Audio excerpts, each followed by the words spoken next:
Hi everyone, welcome to MedGoTo. Today we're going to cover AA gradients. AA gradient. And this is going to be like an extension from our previous video.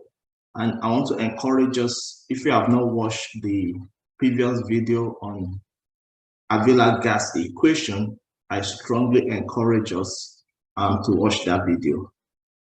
So before we go into AA gradients, just to remind ourselves about the formula for alveolar gas equation. Right? The alveolar gas equation equals to the partial pressure, atmospheric pressure, minus the water vapor pressure in brackets FiO2, right? Minus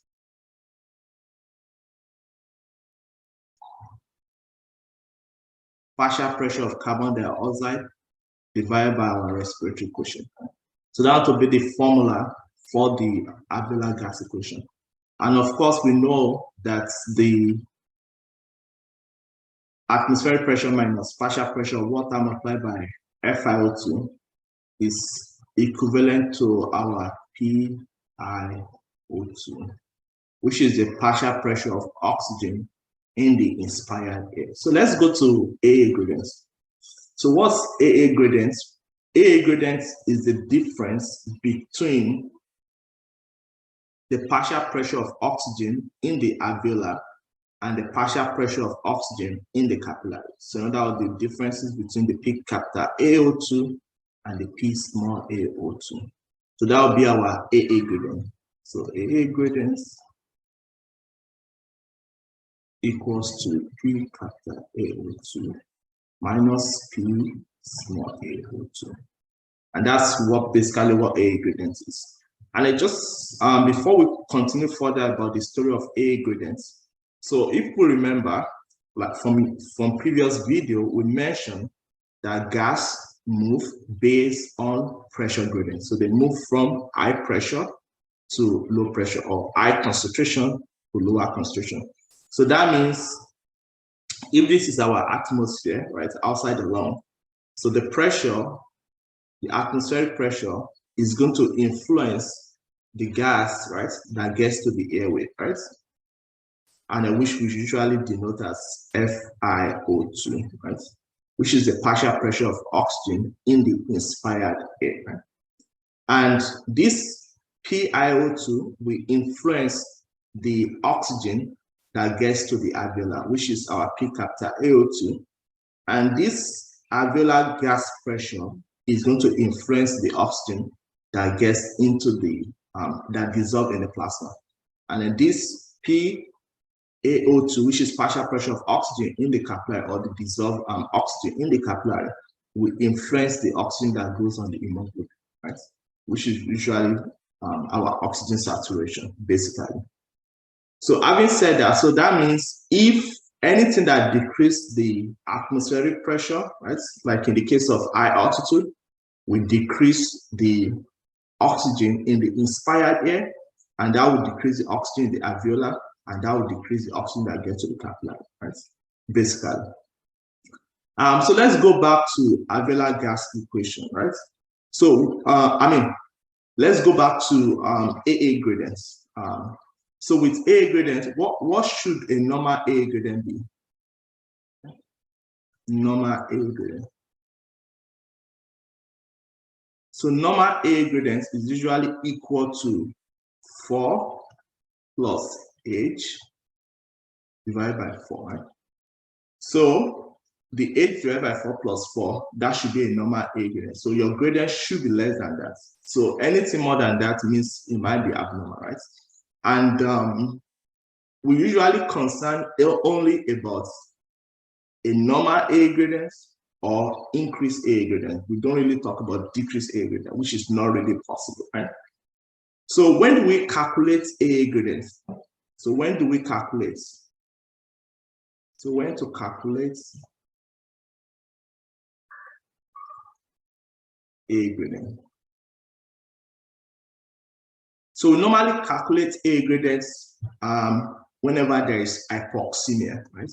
So when a patient have hypoxemia, right, and we want to determine what is the etiology of the hypoxemia, that's when we look at A gradients. And what's hypoxemia?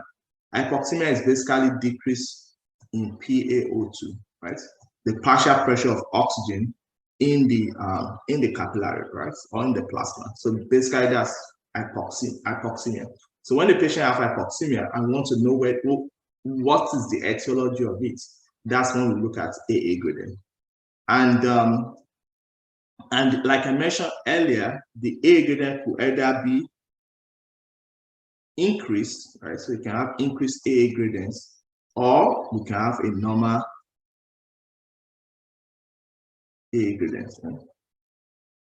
So if the AA gradient is increased, this tells me that there is a defect in gas exchange.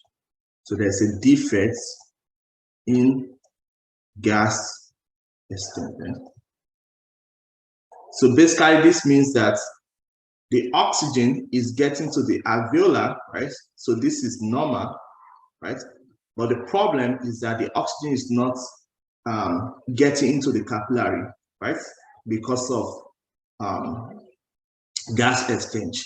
So as a result of that, there ought to be a wide difference between the oxygen in the alveolar and the oxygen in the capillary. So example of condition that can cause hypoxemia with increased AA gradients, it could be a problem, maybe there is a diffusion problem, right? So diffusion defect. It could be a VQ mismatch, or it could be a problem, what we refer to as shunt. And I'm going to encourage us to watch my subsequent video on hypoxemia, whereby we're going to go through in the video of this, we're going to talk about all this pathology in details. Right? So what about if it's normal A gradient? So a patient will have hypoxemia, but they have a normal A gradient, right? So in that case, that means this is not a problem with gas exchange, right? So this is not a problem with gas exchange. Gas exchange is fine. The problem we're having here is that we don't have enough oxygen in the alveolar, right, to be able to diffuse into the what? Into the capillary. So as a result of that, both the partial pressure of oxygen in the alveolar and the partial pressure of oxygen in the capillary, both of them are equally decreased. So as a result of that, the differences between both of them is preserved, right? So the gradient will be normal. An example of those conditions includes things like decrease in PiO2, right? Which is partial pressure of oxygen in the inspired air. And then this could be as a result, right? So PiO2 could be as a result, maybe there is a decrease in atmospheric pressure in the case of high altitude.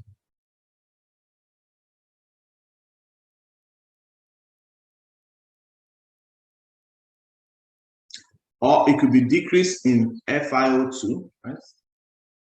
Which could be made part because there's the oxygen tank is empty, or there's a problem with the tubing, right, that connect the oxygen to the patient. So that will also decrease the FiO2. And both of them can lead to decrease in the partial pressure of oxygen in the inspired air. It could also be related to hypoventilation. So basically, hypoventilation means patient is retaining carbon dioxide. And if you are retaining carbon dioxide, right, that could further decrease the oxygen in the alveolar. So that can decrease the oxygen tension in the alveolar. So that will create a normal AA gradient, right? So in summary, so AA gradient, right, is the difference in the partial pressure of oxygen in the alveolar and the partial pressure of oxygen in the capillary. And a normal AA gradient should be H divided by 4 plus 4, and your gradient should be less than that. And when do we use AA gradient? When patient have hypoxemia. So to determine, is there a problem with gas? Is there a defect in gas exchange, or there is no defect, right?